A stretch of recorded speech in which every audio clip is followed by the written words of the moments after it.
Good afternoon, happy new year all of you. हामी चाहिँ आज न्यू इयरको दिनमा कहाँ जाउँ भइरहेको थियो। अनि सलङघाटको यो झोलुङ्गे पुलमा आइपुगेका छौँ हामी।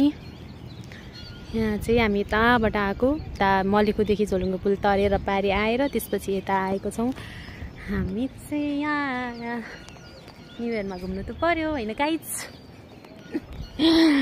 ल त्रिशुली नदीको पुलमा छौँ हामी। हाम्रो यहाँ अनुष्काजी हुनुहुन्छ। अनुष्काजी के छ? Happy new year guys.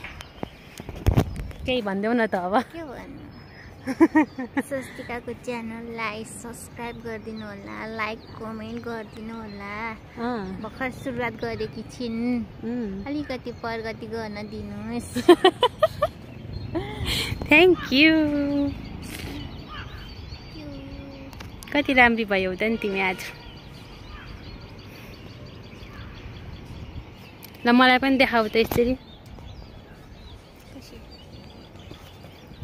ल भन्नुहोस् तपाईँलाई सलङघाट बजारमा आउँदा कस्तो फिल भएको? रमाइलो। सलङघाट त जहिले आइरहेको हो, तर यो पुलमा फर्स्ट टाइम आएको हो। अनि उताबाट आएको मलेखुबाट पारी तरेर झोलुङ्गे पुलमै तरेर स्कुटर लिएर आएको छौँ हामीले। फर्स्ट टाइम झोलुङ्गे पुलमा स्कुटर कुदाएको, रमाइलो भयो। मलाई त डर लागेन। अनि नयाँ वर्षको दिन तपाईँको युट्युबका साथीहरूलाई के भन्न चाहनुहुन्छ? सबैजनालाई ह्याप्पी न्यू इयर भन्न चाहन्छु। अनि हजुरहरूको प्रगति एकदम धेरै होस्, मेरो पनि होस् अनि तिम्रो पनि होस्। त्यही नै हो। सुख सयल होस् सबैजनालाई। त्रिशुलीको किनारमा बालुवा चल्नेहरू। अनि के हो त्यसपछि थाहा छैन, गीत आउँदैन। इन्कम्प्लिट गीत हाम्रो। हामी त्रिशुलीको किनारमा रमाउँदै हराउँदै डुल्दैछौँ। बालुवा हुनु देखेन नि, सेतो बालुवा सेतो पेन्ट। ढल्यो ढल्यो ढल्यो ढल्यो ढल्यो ढल्यो ढल्यो। हाइवे त्यो भनेको पृथ्वी हाइवे हो, पृथ्वी राजमार्ग। यहाँहरूलाई थाहा छ छैन यो बाटो हिँड्नु भएको छ कि छैन? काठमाडौँबाट पोखरा त नपुग्ने कोही पनि हुनुहुन्न होला सायद। अनि नारायणघाट पनि मायाले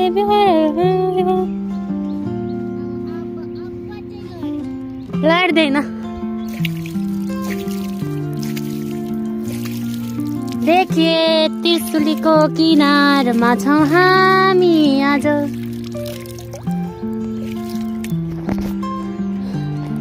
हामी फोटो सेसन पनि सकियो, फर्किन लागेको हामी। हेलो, हामी फर्किन लाग्यो है।